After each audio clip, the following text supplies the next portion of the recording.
Welcome to the Prime Property Finance Podcast with Gareth Morgan and Mark Watts. This unique podcast will deep dive into all areas of property investing finance, going behind the scenes with property professionals, investors and clients. Between us, we have 35 plus years experience in property finance. The podcast has been launched to share knowledge, mindset requirements and experiences of successful investors and professionals. We aim to simplify many of the complicated areas of finance and investing and provide valuable and easy to implement tips. Keep an eye out for our new episodes released every Tuesday and Friday. Thanks for listening. Welcome to this episode of the Prime Property Finance Podcast. And this week's guest is Madge from Life Property Group. Super excited for this episode with Dan, where we're going to learn more about Dan's journey as an investor, a property developer and an entrepreneur, building a development business from zero up to £25 million in revenue over a 6-year period on a very lean business. So to learn more, jump in. Dan, great to have you on the show. How are you? Hey, Gar. Yeah, lovely to be invited. Thanks for having me on. Yeah, no worries at all. Look, we've known each other a long time now. I think it's pushing about 12 years or so. And I actually really remember the day that you rang me, actually. But I'd already been told that I should connect with you because we were kind of both working in the same circles. And I took a call from you after being at an event. I was driving across the border from England into Wales. And every time I go past that spot, I remember that call for some reason. It's strange. But yeah, look, it's been a long time. Lots of highs and lows on both sides, I'm sure. But yeah, thanks for joining. I'm really excited for people to hear a little bit about your story and your background. You've done a lot in the property space, so I'm keen to learn more. So yeah, give us a bit of background about yourself, and so everyone can learn a bit about what you do and your background and a bit about your history. Yeah, so my name is Daniel Madge. I'm managing director of a company called Life Property Group. We're based in South Wales, so predominantly kind of Swansea area. We specialise more so these days in new build residential development and maybe larger building conversions. So kind of cover areas wise from kind of St David's right down in the tip of West Wales up as far as about Herefordshire. So probably about a 2-hour drive time each side of Swansea, just so that we can manage the team and get about easy enough to get to projects, etc. So yeah, we're primarily focusing on housing association delivery at the moment via package deals. And we do a little bit of private development site, which then we sell those properties to the open market. But I would probably say about 95% of our business now focuses on housing association, social housing delivery effectively. Yeah, that's great. And I know that the social housing market, I guess, is a hot topic at the moment throughout the UK. So I'm sure we'll learn a little bit more about that later on. So yeah, great background. And I like I said, I know you're doing really big projects and really exciting things at the moment. But I know it hasn't always been that easy for you either. Tell us a little bit more about your investing journey. So probably a little bit about the journey of me probably has not always been property. So my background originally was the health and fitness industry. Started in school loving playing rugby. Was hoping to try and make it as a professional rugby player. Didn't kind of quite work out that way.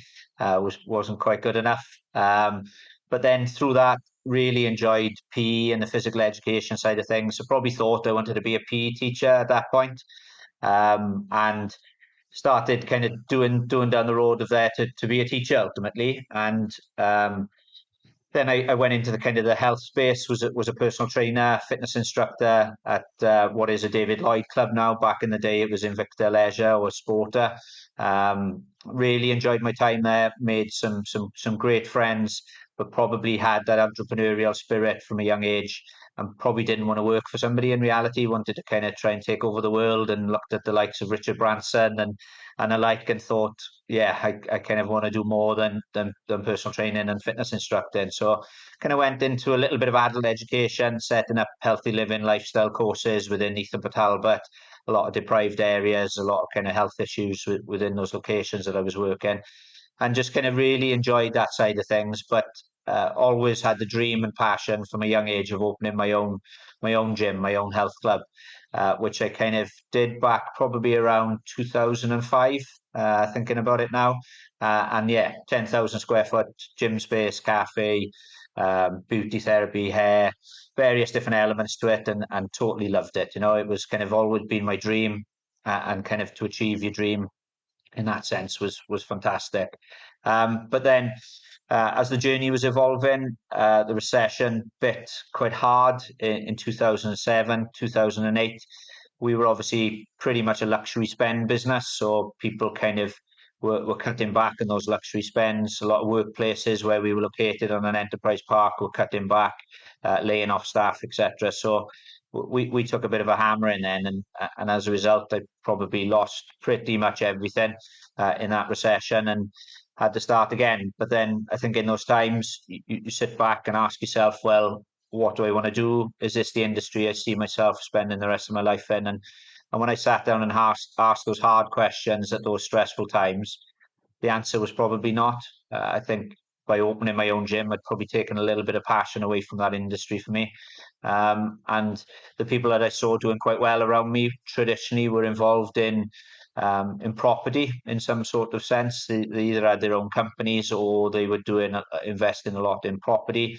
They looked at a lot of the Times rich lists, etc. There was heavy involvement with the property gearing in there.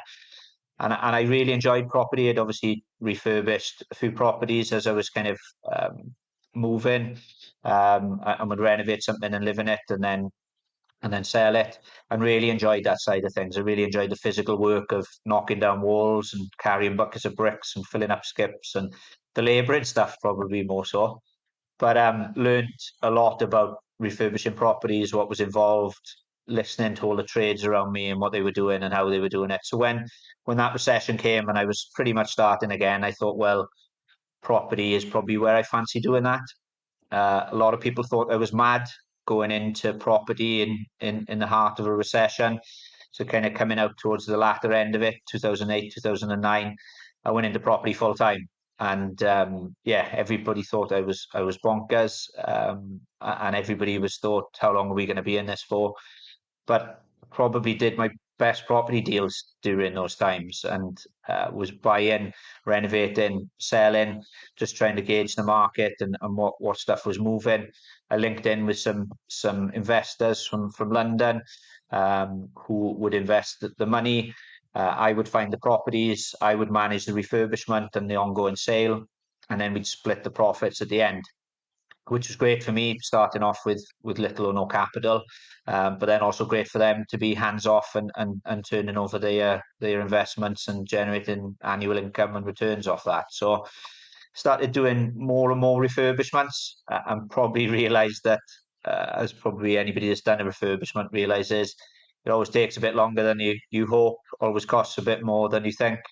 And it's quite a stressful process when you're project managing multiple tradespeople within in a property and trying to turn it around as quickly as you can.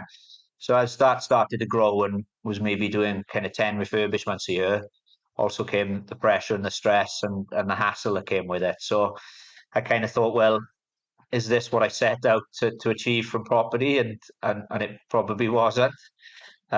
So I kind of thought long and hard about where that journey would lead me. So probably started moving into slightly higher end refurbishments where the returns were slightly better, but then it was kind of one refurbishment rather than doing multiples, which kind of made economic business sense to me. And then bought quite a large property on the Gower, which is a nice part of Swansea that had a very large garden, and thought this would be perfect to put a new build house on. So kind of I'd known my business partner now, Sam Hawkin, for quite a long time, through BNI and business network groups, and had built up a lot of respect and a lot of trust. His ethics and morals seemed to align very well with mine, so we did that project together, and then did the new build and thought, Jesus, this is a hell of a lot easier refurbishing something. You started from scratch. Everything is new. Everything is straight. Everything can be costed more accurately because you're kind of working on meterage rates, or you're working with a contractor on a fixed price contract. And just started looking at that from a business perspective and thinking, well, this does feel far easier to me. Built that property, sold it, and then thought, how can that element be scaled? And then started sitting down and speaking to various people that were involved in more the new build side. Some friends of mine that were involved in that had been nagging me for a while to try and go down that route, really. And it just made sense that when you could start scaling that, it probably didn't scale your time or the costs. But to get an architect to design 10 houses wasn't 10 times the price of a single dwelling. And then when we kind of realized that that could be scaled, then you can kind of start working better numbers. You're traditionally selling 10 dwellings, so your profit margins are considerably more than building one. So that really piqued my interest, really, and thought, how can we take this to the next level? So me and Sam Hawken, and who's a very driven individual, similar to myself, sat down and thought, where can we align, and where can we take this business? And had both had big goals and big aspirations to achieve. And thought, well, look, let's align, let's form a company together. Let's start looking for sites. Let's start growing a pipeline and growing the development company side of things. And yeah, that grew to where we are today. Awesome, thanks, Dan. And I think just before we probably move on to where you are today, there's thanks for that. Very detailed, and there's so many things to unpick in there. So I'll just try and pick out a couple of them, just because I think they're important that we don't kind of miss that. I think, first of all, you can see from a young age you had that entrepreneurial spirit, like you mentioned, having watched you grow over the last 10 years or so, and watch the business. I think you had an independent business when a gym business model that was around before what we see now is quite common.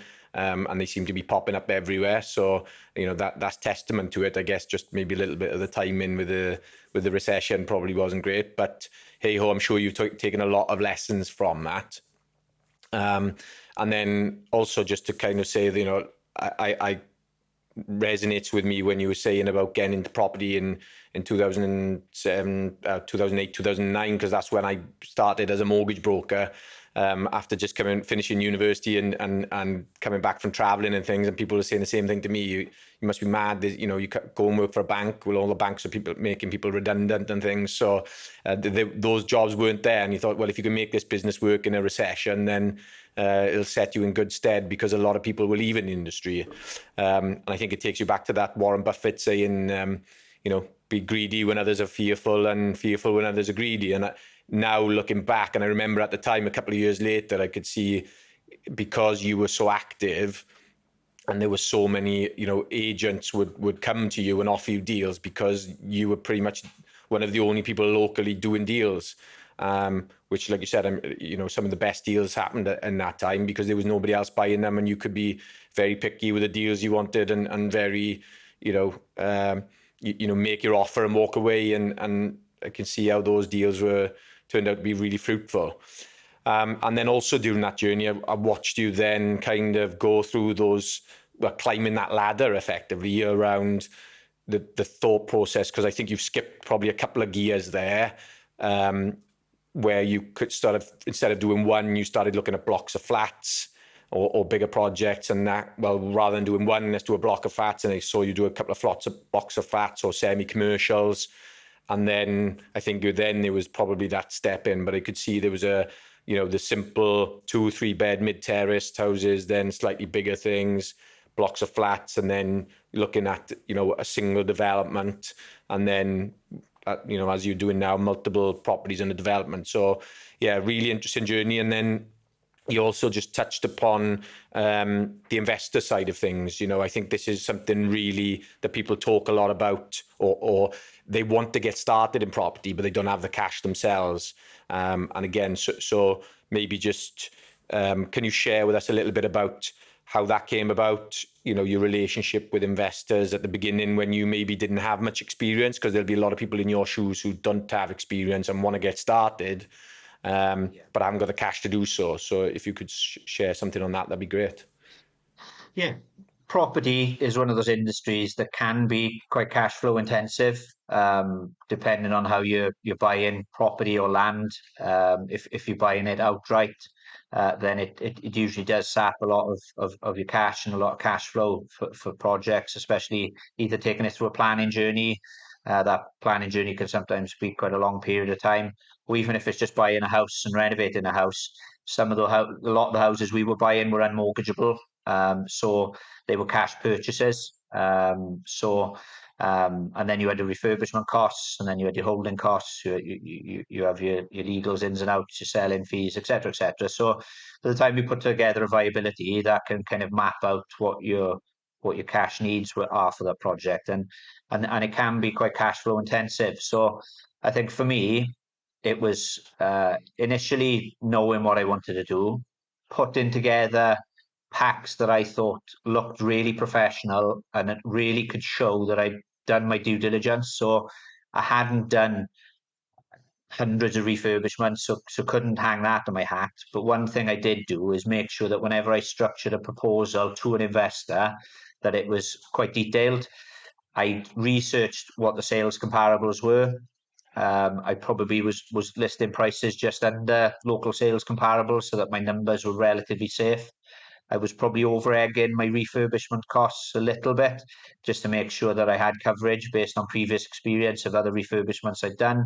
I was going out to get different quotes off tradespeople so that when I put a pack together, that pack was probably 10 or 12 pages long, explaining a little bit about me, explaining about the deal, explaining about the area, explaining about sales volumes, explaining local agents, explaining a viability, effectively a cash flow, how long that was going to take, how long the sales process was going to take. So went quite in depth with those things that whenever I showed that to an investor, they actually thought, you know what, this guy has done his research properly. And I think that probably set me apart from most of the people out there. I think most of the people speak to people they know or speak to wealthy people and say, can you lend me £100,000 or £150,000? And if you've got money and you're quite astute, you'll want to know that that money is quite safe and secure. So things I was doing was offering first charge against the property to make sure that they felt as if their money was first. It's similar to a mortgage. They knew that their money was secure. And then it's about building that trust with them and then speaking to them, bringing them down, showing them around some things. But primarily, it was about making them feel confident that you were the right person to invest that money with. And I think that's crucial. And as you said, I didn't start with any money and kind of accumulated properties through the profits that I was doing through buying and selling those refurbishments. I was investing mine then into rental properties and building a rental portfolio. So I think it's crucial that you do that due diligence, do that research. There's plenty of viability sheets and proposition sheets out there these days from various course providers or various networking groups within the community.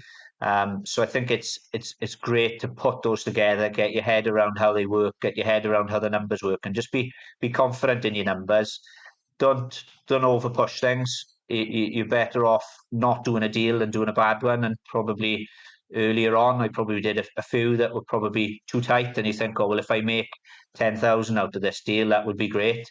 But then in reality, when you kind of have done it all and you come out the other end, you're like, I haven't really made any money off that. And what was the point in putting myself through the stress of those 3 or 4 months of a refurbishment and then a sale? And then that probably by the time you're in and out of it, you're 9, 12 months and you haven't made any money. And that they're painful lessons to learn. And if I could say to anybody, surround yourself with those good people that have made those mistakes so that you don't make them. So then eventually I was like, well, if a project doesn't make 30 or 40,000, don't even bother looking at it. And that's where I see some new people starting to make mistakes these days. Again, another memory that goes back to me was a conversation that we had in the car after, I think it was a pin meeting. It was late one night, it was probably 11 o'clock in the night.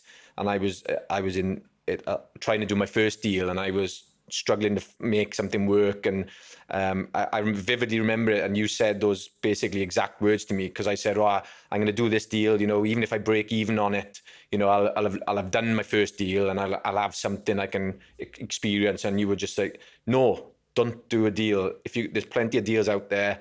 Do a deal, but you want to learn, yes, but do a deal that's going to make you money, because if you're going to go through the process, at least make some money during it. You know, there are plenty of deals out there where you can make money on. So don't fall." And I was that, you know, I was a motivated buyer at that point. You know, I was doing it for all the wrong reasons. And the amount of times I've recounted that conversation, you know, with people that I speak to on a daily basis who are trying to do their first deal, because you just want to do it, and you want to get going. You've got this motivation. You've done a bit of training. You've read all the books. You've watched loads of YouTube videos or whatever it may be. And now you've got the bull by the horns, but then you're struggling to get that deal. And especially in markets like a little bit like today, where there's a lot more education out there, there's a lot more people looking for these deals, and so competition's a lot higher. It's hard to find good deals, and if the good deals that are there are snapped up quite quickly. So now it's a case of trying to think a little bit outside the box. But yeah, that resonated with me massively at the time, and you know, I appreciate your guidance in over the years, in especially when I was starting out. So just kind of moving it on then. Obviously, you've talked a lot about moving through the gears or up the ladder or whatever from an investing perspective. Let's talk a little bit more now then. You touched on it, doing slightly bigger developments with Sam as your partner. Also, you touched upon, you know, the supported housing, social housing sector, a little bit of private work. I know a little bit about it and what you've been doing, but do you want to just share where you're at the moment, what kind of stuff you're doing, and yeah.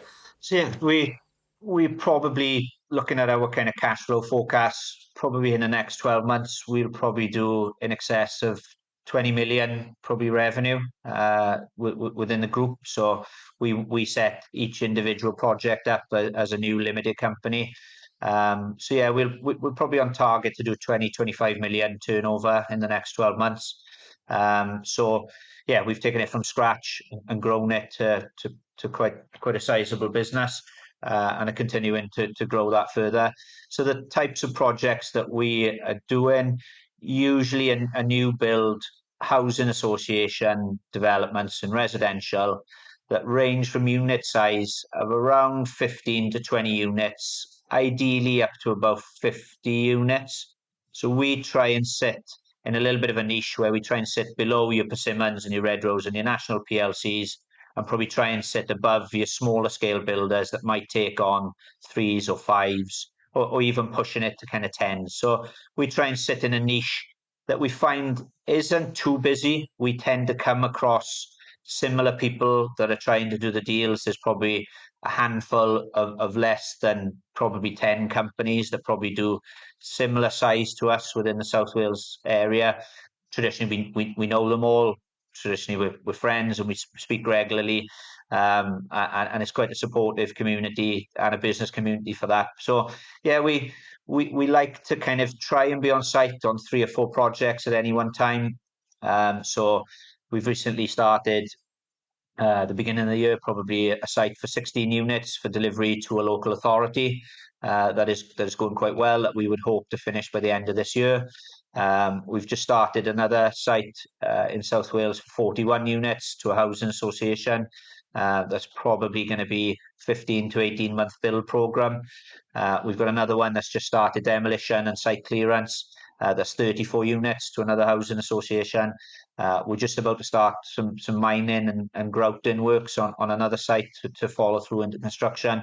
That's 20 units. So our kind of ideal site numbers are probably 20 to 50 units.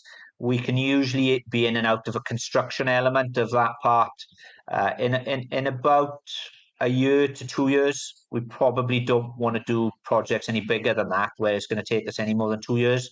And the reason that we did that is more from a risk profiling perspective, to make sure that COVID kind of came from nowhere and bit really hard and probably increased construction costs within the industry by probably 50%. So we just want to avoid anything that potentially could bite quite quickly and damage that fixed price contract for us over a longer period. At least on kind of a year to 2 years, you can fix in your supply chain, that you can fix in your subcontractor contracts, your supplier accounts with builders, merchants, etc. So you can forward plan and order with them and fix those prices in. And I think that's critical for us to minimize risk within projects, to make sure that we're maintaining our margin. So yeah, traditionally across that South Wales belt and the periphery valleys of South Wales. And yeah, that's focusing on housing association stuff where we've got our own standard house types that we've worked hard on over the last 18 months. They are Welsh Government approved, so the housing associations quite like that. And probably the most important thing for us is we take the workload away from the housing associations, because we will take it through a planning journey. We will sort out all the various agreements, all the condition discharges. We will pretty much put it on a plate for the housing associations to be able to deliver it for them. So for them, they traditionally have only got small development teams. They're really busy trying to deliver their own schemes, trying to acquire things and work with local authorities and Welsh Government, etc. So for us to do all that work for them and say, we've got this ready for you, we can build it out and deliver 20, 30, 40, 50 units, they're welcoming us with open arms and going, yeah, that's fantastic for us. We work with them to work out viabilities and just make sure that it works for all parties financially. Make sure that we comply with all lifetime homes, Welsh Government requirements, local authority requirements, building regs, etc., etc. So they know they're getting a good product off us. Traditionally, we've worked with them in the past, so they know our level of quality and our customer service management, which is crucial. Is fantastic for all parties to deliver unit numbers. Yeah, that's really interesting. So why the model around housing associations specifically? You said it, I think you said it was about 95% of your projects now are delivered to housing associations. What is it that's attracted you to the housing association model over, your private sales, etc.? Probably the biggest attraction is you've got one buyer that'll take a large number of units off you. So in the private sale market, you're selling each individual unit to buyers. It might be a couple, an individual or a family, etc. You've got to find then potentially 41 buyers in that instance. You're managing 41 people, 41 mortgages, traditionally 41 legal transactions, customer care. You're managing a lot of interface, and that consumes a lot of time and brings a lot of risk. Change falling through, market changing, interest rate changes, economic climates. There's a lot of risks that associate with those buyers. So for us, working with housing associations, traditionally you've got one buyer that you're liaising with, and yeah, there's quite a lot that goes involved in the paperwork and compliance and various different elements of working with that housing association. But you are working with one party. Traditionally, they're experienced in development. They've got a team of clerk of works that will come out and inspect the developments as you're going through. So they know what they're doing and they know what snags are. They know how we're putting things right. So for us to remove the uncertainty of buyers, especially within this economic climate, is priceless for us, and is something that we see as quite resilient in all market conditions. Welsh Government, for instance, in Wales have got a 20,000 affordable home delivery target within the political period. Obviously, that's political period is ending next year, so they're keen to try and hit that 20,000 target. They're probably nowhere near a minute, but we're part of trying to solve that problem of helping them deliver affordable housing within Wales, and that probably leads on to sides that's quite rewarding for us as well. Yeah, and it was actually a question I was going to ask you, where you see the political landscape at the moment, with obviously the change in British government and Keir Starmer saying that they're going to deliver all of these, I think it was 200,000 or 300,000 new homes, which they're not even meeting the current target, let alone increasing it. And we know the difference between what government says and what local authority says in terms of planning policy, and how difficult it is to get things through planning. So where do you think, I know this is a Welsh Government thing that you're dealing with at the moment, and there's a lot of funding for that. How close are they to meeting their targets? And so that's the first question. And the second question is, are the British government's targets realistic in your opinion? Look, the Welsh Government are not close to hitting their 20,000 affordable home delivery target by next year. I think last time that we looked at some figures, they're probably sitting around 7,500. So there's probably a few years to add in terms of processing and figures and stuff like that. But I would think they'll fall quite a bit short of that 20,000 affordable home delivery target. They're probably putting more resource, more financial weight behind it at the moment because there is a lot of uncertainty within the political arena at the moment, within Wales more specifically. Latest polls are showing Plaid Cymru and Reform overtaking Labour, that have traditionally been in government in Wales for probably 25 years plus. So I think there's a lot of nervousness around current political party members within Labour that they don't want to lose their seats, they don't want to lose political power in Wales, so they're doing all they can to hit targets, delivery targets. So there's talks of them trying to improve the planning process, trying to speed up certain things for delivery. It's probably something that they don't fully understand, and the complexities that go in within a planning journey. To give some context to that, it probably takes us 2 or 3 years to go through a planning journey to actually start construction. So then when you add on that year or two construction as well, it's probably cradle to grave of about 5 years to deliver a housing project, which is way It's too crazy, long. isn't it? It's crazy. Yeah, and just the money you invest. People don't see that, do they? And I think, again, I think something we speak a lot about in terms of developments is where there's an old adage which is a third, a third, a third, which is a third costs for land, a third cost for builds, and then a third profit. I'd love to know if you're making anywhere near 33% in profit on these deals, but I already know the answer, and it's quite facetious, but absolutely. Do you want to just give a little bit of the reality of, because there'll be people out there with a bit of land or they're interested in developing, the difficulty of actually taking a piece of land without any planning through because the outline planning process isn't really worth anything, shape or form this day and age. So to take a piece of land for 10, 20, 30 houses through the planning process, and I don't know when you to go into super depth on this, but just to give a bit of an idea of what's involved and how much that's going to cost people. Yeah, so probably 10, 12 years ago, people could draw a few boxes on a piece of paper on an outline land registry plan, submit it in, and probably get an outline permission that the route for development was accessible there. Now you've probably got to pretty much do a full planning application, and along with all the surveys and reports for the council, local authority to make a decision on that.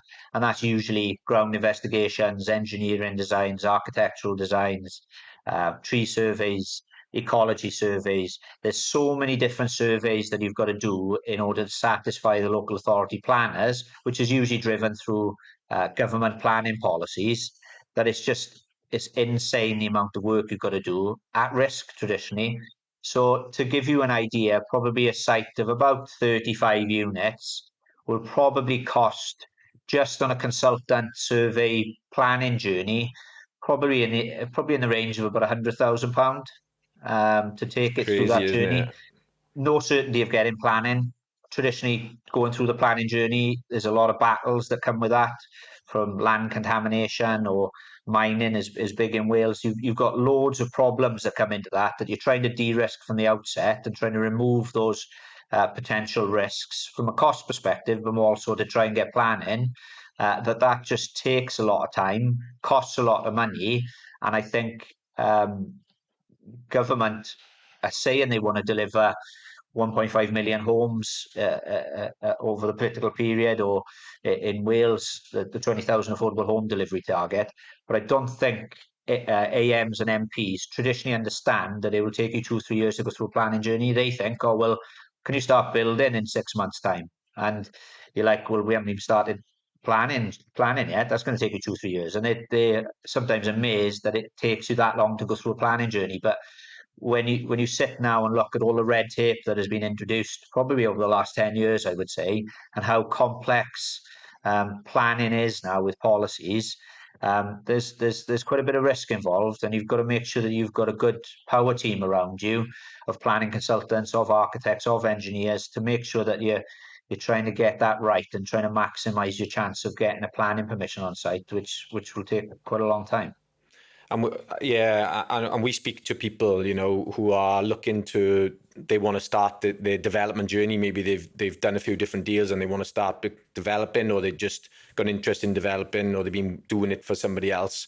And when they start looking at the costs involved for you as a first-time developer, and the crazy thing is, well, if you're looking at a site of 35 to 40 houses potentially, the 100 grand costs sounds a lot, but if they're successful and you spread that cost over the course of the project, it works out cheap per plot. But when you're starting out, it's hard to get to that level. And if you're looking at a plot of 1 to 5 houses, there's a big economies of scale back motion there, where it's not that much cheaper, is it, to actually get, because the consultants fees, the application fees, a lot of those fees a lot of those surveys and fees will have a minimum cost to them anyway. So it may cost, what would it cost to maybe just look at planning for a site of 3 to 5 houses, possibly, do you think? You're probably still looking around 20,000 is still a lot of money on a small scale. As you said, you get scales of economy as you go up in number sizes, and you've got more headroom to add in other costs that do crop up during a development journey or during a planning journey. So the critical part of it is running those financial viabilities and making sure that everything is costed in there. And some of the things we found when we were doing the smaller developments were the margins are probably a little bit tighter, and then you're probably not spending money on the things that you necessarily would on a bigger development. And one of those examples is probably an employer's agent for us. We've got an employer's agent that helps manage our contractual side of things, helps manage our costings, valuations, liaising with our main build contractor, and just having fees to be able to pay that just takes a lot of stress around from me not being a quantity surveyor, not being able to go to a site of 30, 40 houses and do a valuation. By having those skilled people around you to undertake those exercises is money phenomenally well spent and critical, but probably the things that you cut out on smaller sites because your numbers are a little bit tighter. So as you get a bit bigger, you can allow to build in those costs and still make sure that your margins are right before you take on a project. And I think that's critical, as we touched on earlier. You've got to be doing this with the risk associated with it to make money. And I think you've got to make sure that your numbers are quite robust in that sense. And I hear figures sometimes of people putting numbers out there of what they feel they can build a house for. And I'm thinking there's no way that they can build it for that cost. Even if they were doing it themselves, I'm not taking a wage. There's no way that they could build it for that. And I just think some people hear numbers banded around, and sometimes they're trying to build for similar prices to Persimmon, who own all their supply chain. They drive the numbers right down, and probably the cheapest house builders in the UK. We can't get anywhere near those levels of cost. So it's just making sure that all those things are done properly to make sure that the numbers work. The biggest risk I see when people start talking about refurb costs, whether that's a refurb or whether it's new build, is that they've done it in the past, and usually that's 4 or more years ago, and the costs that they just can't get anywhere near them, or they might have picked up a spreadsheet or they've had some training that says the cost per square foot or square meter is X, and the market's just moved on so quickly. Anyone who's actually done any work in the past and has done any work recently will be sure to be able to tell you the difference in those costs. It is frightening how much those costs have gone on, and that's the inflationary pressures that we've seen over the last couple of years, isn't it? COVID, the lack of labour because of the Eastern European workers not being in the UK and coming back on just general labour, and then the cost of materials with various things off the back of Brexit, COVID, potentially some suppliers monopolising or not monopolising really, collaborating on prices and things like that. I have no doubt that goes ahead, but costs are a huge have a huge impact in it. And if the government's plans to build like they say they're going to build, I just don't know where they're going to get all these people from in the first instance. Because it just doesn't. There seems to be a mass undersupply of skilled labour who are prepared to work for a certain amount, and they just seem to be demanding higher and higher prices. So that's a challenge. Yeah, look, we tender our projects out, and we've seen a probably 45-50% tender price increase. So when you think for every £1 million you were spending, you're now probably spending 1.5 million. So when you ratchet that up across bigger numbers, then those costs have increased considerably. And as you say, it's about today's market conditions and getting those prices right for what you can get stuff built for today rather than anything that's happened in the past. How does that impact you then? So you mentioned earlier around, you'll agree a deal potentially on some land, and then you'll take that through the planning process. But if you're doing a viability today based on today's figures at 1 million in the example you just said, you go through the planning process, which takes 2-3 years. The planning process also highlights things that they'll demand more parking, they'll demand various sizes or less properties in Wales, the issue with the Saab and the SUDs, etc., and which means you lose plots on the deal, and your development now has gone from 1 million to 1.5 million. How does that impact? Because that's 3 years. You've agreed a price at the front end, but then your costs have gone up by 50%. Plus, there's other things happening, or you might have less plots on the site because of planning, etc. How does that work then in terms of what you agree on land sales, etc.? It kind of depends how you structure your deals. So we structure our deals in a few different ways. Sometimes we just buy in the land or the building up front, and we want to make sure that we're getting a good deal in order to do that, because that's the cash flow intensive part that we discussed earlier. Sometimes we're controlling them under conditional contracts or option agreements or similar things. And then we've got kind of the planning journey risk. And look, there's some projects that we agreed pre-COVID, and then COVID happened, and then there was a few other things that got thrown in the mix, and phosphates affected one of those sites where the river systems were failing. Therefore, all planning basically stopped for anything that was being planning within that vicinity of that river, or would feed into a treatment works that would feed into that river. And then coming out the other side of it with the cost increases and everything, those projects were no longer viable. But he'd already spent £100,000 or more taking it through a journey with a fixed land price. So you've got to go back and reassess that deal of, does it work anymore? Can you get it to work in a different form? Can you turn it from a private scheme into a housing association scheme where your margin might be reduced, but you've got security in one buyer? So you're always trying to problem solve within this industry, really, and within development, to get stuff to work properly and kind of deal with the curveballs that get thrown at you on a regular basis from all angles, just to kind of act quick on your feet to make things work. And look, there's some deals that we've spent quite a bit of money on and had to walk away from, but I would rather lose some money up front than get entrenched in a site that ends up losing a lot of money, and then either you can't sell or there's problems with. We had a site that had some bad mining problems, but we'd only found that as we'd gone a lot of the way through the journey. We knocked that on the head and probably lost 40-50,000 pounds as a result of walking away from that deal. But it could have been a 300,000 pound loss if we'd taken the deal through, and the problems that we thought might occur probably would have, and then it would have been quite a big loss. And I guess this is a lot of the stuff that people see property development or developers as profiteers and capitalists and that type of thing. And this is a lot of the stuff that they don't see they'll see a project with some nice houses on it and they've been sold for X amount and they must be making all of that. But what they don't see is all of this stuff that goes on in the background where they've ploughed 50 grand into a site and it hasn't gone anywhere. And they've had to walk away from that one. And then there's another site over here which has cost them 100 grand and it's stalled forever because of phosphates or whatever other reasons. So yeah, I guess that's just part of the course, right? Where you've got to take that with you. But again, it's good to highlight that because a lot of people won't see it. And it just reminds me also of a conversation that I had with someone. It was someone either trying to sell some land or either land or a building.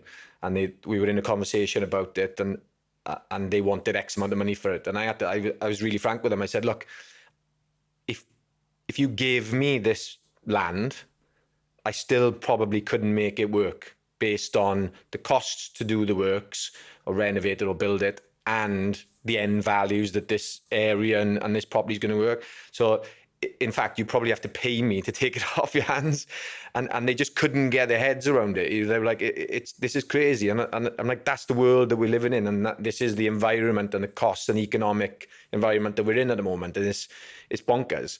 So you really have to know your area, your location. And that will differ, of course, in different parts of the country. That's probably why house building is slowing down a little bit as well. I think people are realising that by the time you factor in all the costs of ecology, drainage, build costs, and you work backwards, and that's what we all do on our spreadsheets and our viabilities. We're just working backwards to arrive at a margin that we want, and then it kicks out the land value.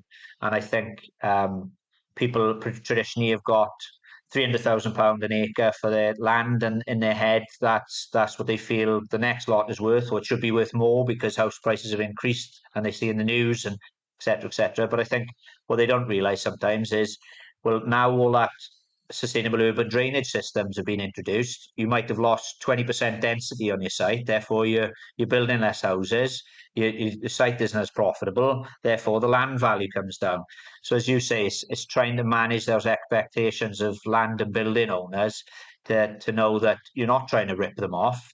The numbers are the same and the processes are that you're building less houses, therefore the land is worth less money. And when you're putting in ecological corridors and all the different things that governments want you to do these days, diversity, biodiversity net gains and all the different things, you're putting 3 trees in for every one that you've taken out, and you're losing housing.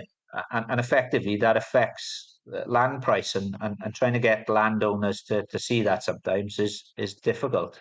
Absolutely, I can imagine. So just looping back then into the business, 2 questions I had. Obviously, you said you've grown from zero to looking to turn over sort of 25 million in the next 12 months or so. You must be carrying quite a decent sized team on that then, are you? Yeah, probably surprises people, the team that we are carrying. We're probably 5 people, full-time members of staff. So we tend to outsource quite a lot. All our architecture's outsourced, all our engineering's outsourced, all our surveys, reports, planning consultants. So in terms of a team, there's myself that runs things. Sam looks after the kind of legal, financial side of things. We've got an operations manager that tends to deal with the day-to-day operations, trying to streamline us, trying to make us efficient, trying to make sure that we're very well organized, very well structured, with things like Microsoft Planner and the softwares that we use, etc., to make sure that we're efficient in what we do. We've got a senior quantity surveyor that looks after our commercial side of things, contractual costings, tendering, making sure that when we get numbers back in off main contractors and builders, that those are fair, reasonable, not always trying to cut them to the bone, but more so sometimes picking up stuff that they've missed that we think might cause an issue when they're constructing on site. So it's trying to get that balance where we make sure that they are going to make money coming out of the project and that we make money as well, so that everybody in that chain is fluid, which is critical in this economic climate, especially with a number of main contractors and big construction companies that have gone bust over the last 4 or 5 years, and it's a big industry problem. So we just want to make sure that we're protecting all parties so that we deliver good quality social housing to our clients effectively. We've got our development director that's traditionally an architect by background. So he was instrumental in coming up with our standard house types. He's been planning director of large organisations, so knows the planning system very well and the pitfalls that can come up with that. We've got an engineer. So checking things like engineering plans, drainage plans, roads, retaining structures, just trying to make sure that everything has been de-risked, but more importantly, making sure that everything has been done right as well, so that we're not getting to site and then coming up with the problems while we're there. So we've got a balanced, experienced team that have been there and done it within the industry, and it's quite robust. Everybody specialises in a different area within the business to make sure that that is covered within our journey. And then we've got the land acquisition side of things. A very lean team, but highly technical and highly experienced. Yeah. Yeah, look, we would rather be lean and keep our cost base sensible. Look, don't get me wrong, they're on very decent wages because of their experience and their industry. The fact that they're very well respected and we want to make sure that they're looked after. But yeah, we would rather run lean rather than have lots of bums on seats with big monthly, annual overheads. When projects can delay or stall, or you look at it, it's a stressful industry anyway. We do run financially a lot of cash flow, as I said, with those turnover figures. Behind the scenes of that, there's a pipeline maybe of 15, 20 sites that we're cash flowing, taking through journeys, construction on site, etc., etc. So there's a lot of cash flow that goes behind that as well. And look, that does come sometimes with sleepless nights when something gets delayed in planning and you think this could be another 6-12 months before we sort this out.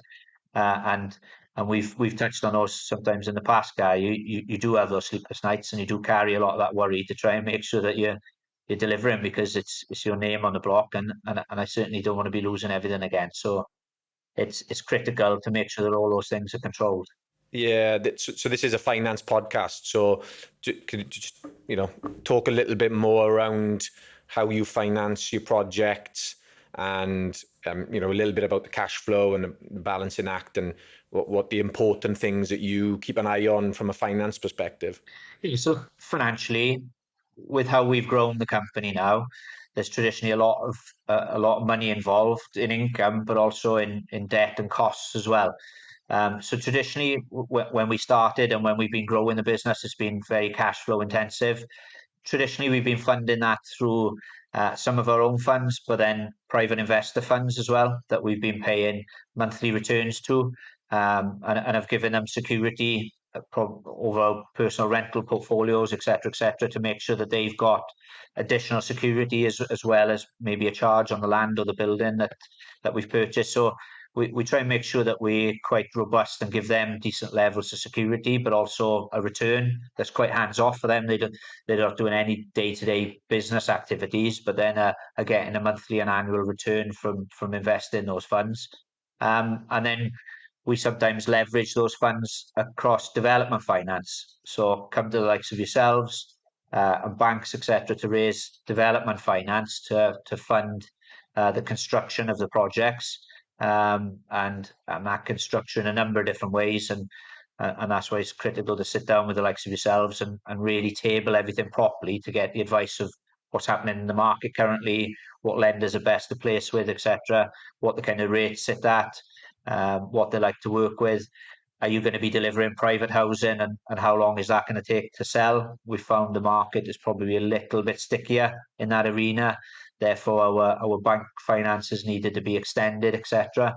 So that comes with increased costs. Obviously, properties taking longer to sell comes with a bit of pressure from that side as well. And then housing associations, sometimes we'll structure a turnkey where we'll get development finance and fund the build and then hand it over to them. Sometimes we'll get them to buy the land off us up front, and then they'll pay us monthly valuations as we go through the process, which minimises cash flow, minimises development finance need, and traditionally will increase profitability. So every deal is different, and every deal needs to be shaped in a way that's specific of what you're trying to achieve and what you can structure with a landowner, construction company, our internal journeys?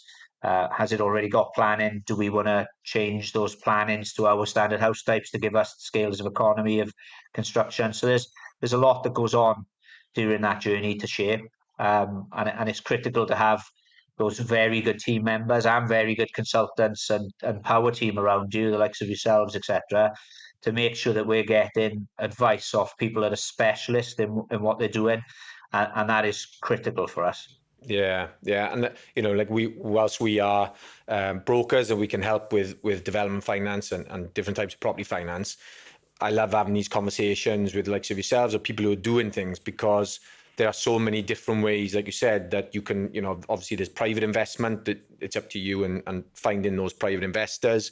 You can get institutional investors, you can get family offices.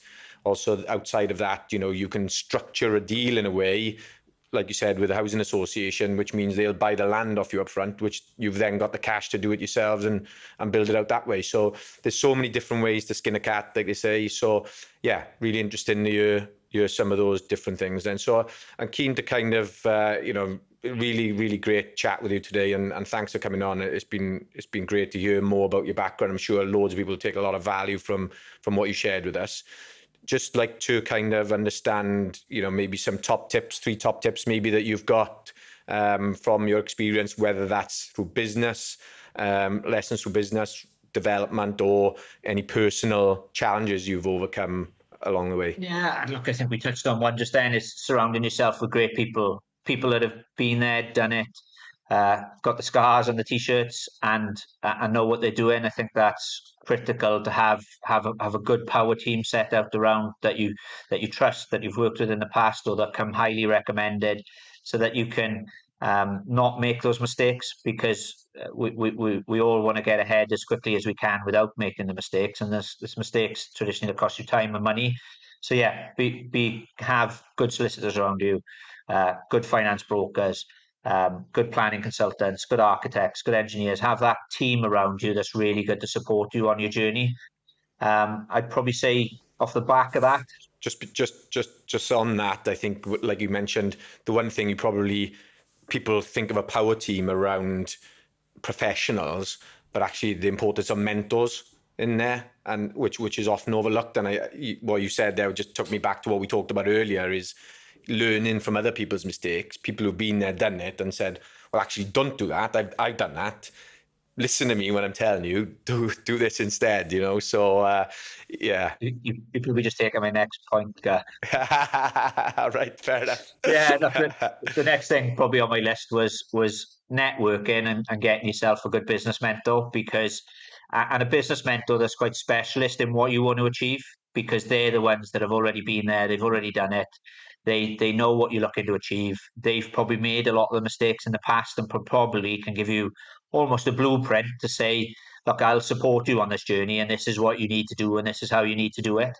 And I think that is probably time and money, probably is priceless. If you're going to do anything, probably that's my recommendation of the biggest thing that you can do. Yeah, and that wasn't planned for the record either. So, and I think just a note on that as well, with the rise there's plenty of property training companies out there now. But I guess just a point to note that people train property, which is fine, and it's an excellent starting point and resource. But some people that are training haven't actually walked the walk, and a trainer is very different to a mentor, a mentor's been there and done it. And has got the battle scars from it. So just making sure you differentiate between the two, I guess. Yeah, and look, when I first wanted to go into property, everybody said to me, well, what do you want to do? And I was like, well, I want to do property. And then when you started listing out everything that's involved in property, and these days it's service lets, it's HMOs, it's professional HMOs, it's land development, it's housing association, it's refurbishments, it's standard rentals. When I started listing out all those things and thought, oh, I just want to do property, I want to do all of that, you quickly realize that probably not achieving anything for the first year or two, because my strategy wasn't focused enough.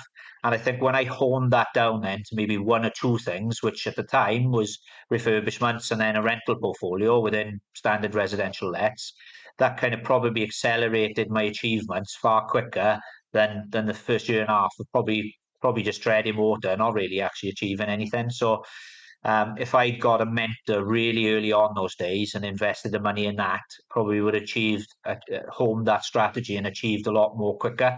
So that probably relates back to that in saying that that's critical, is find something that you really enjoy. I love the new build side of things now. I love seeing houses being built. And then once they've been built, I love seeing families move into them and making them their homes, and then going back to speaking to them in the future and say, yeah, this is a stunning house. I love living here. I love the area. My family are up the road, etc. So you're almost creating communities, which gives me a massive kick. And that's probably one of the biggest rewarding things of being in the industry and doing what I do, is that when you get to achieve that's fantastic. So you've got to do something you love. And then even when those tough days are there, you still keep focus on what you want to achieve and why you're doing it. And that's it as well, isn't it? It's having that intrinsic reward for yourself. Isn't, yes, there's financial rewards at play, not always, of course, but there is. But it's having other rewards of seeing social housing being built, families moving in and being, into brand new properties, which are fantastic in qualities and standards, because of the qualities and standards you have to build them to these days. So yeah, that's awesome. So thank you. And then is there a third one that you've got there? Top tip? Yeah, probably the biggest one is, once you've got a mentor and a strategy and you're focused, it's about taking action. And probably that's why it's at the end of the list, because in the past I've seen a lot of people take action first and then realize that the strategy isn't there, that they haven't got a mentor, and they're aimlessly going probably down a wrong road. So I think once you've got those structures in place, once you've got good people around you, once you've got a good mentor, for instance, then you can take action hard and fast, knowing you're doing the right thing, rather than wasting time and then kind of coming back to the strategy and side of things. So the third one for me is taking action, and take it big, but take it in the right direction. Yeah, absolutely. And yeah, you said take massive action in the right area. Dan, thanks very much for your time. I really, really do appreciate it. It's been a pleasure having you in my life and as a mentor to me, having been on the road before me and watching you and your business grow.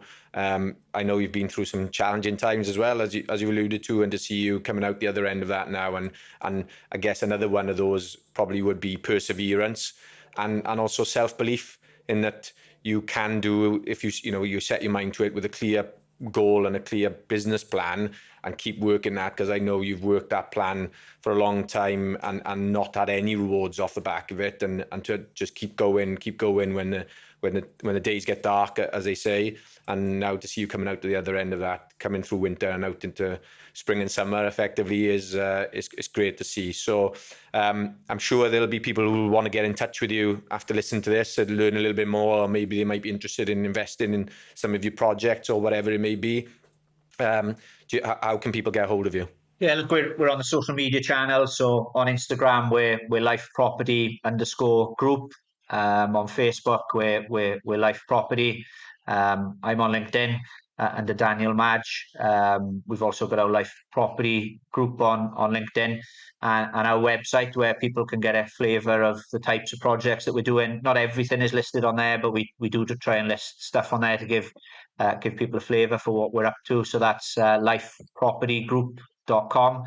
So yeah, people can reach out and connect to us via those channels. Amazing. Thanks, Dan. And we make sure those are in the show notes as well, so that people can connect with you. So look, thanks very much again. Really appreciate your time, and catch up with you soon. Yeah, thanks for having me on, Gareth. Thanks for inviting me. Much appreciated. Thank you so much for listening to our podcast. We hope you have learned something and have some tips to take away. We'd be very grateful if you could give us a review and subscribe to the show. If you'd like us to answer any questions or go deeper on a specific topic, then please drop us a message. And also, please follow us on social media. All our different handles are in the show notes below. Thanks.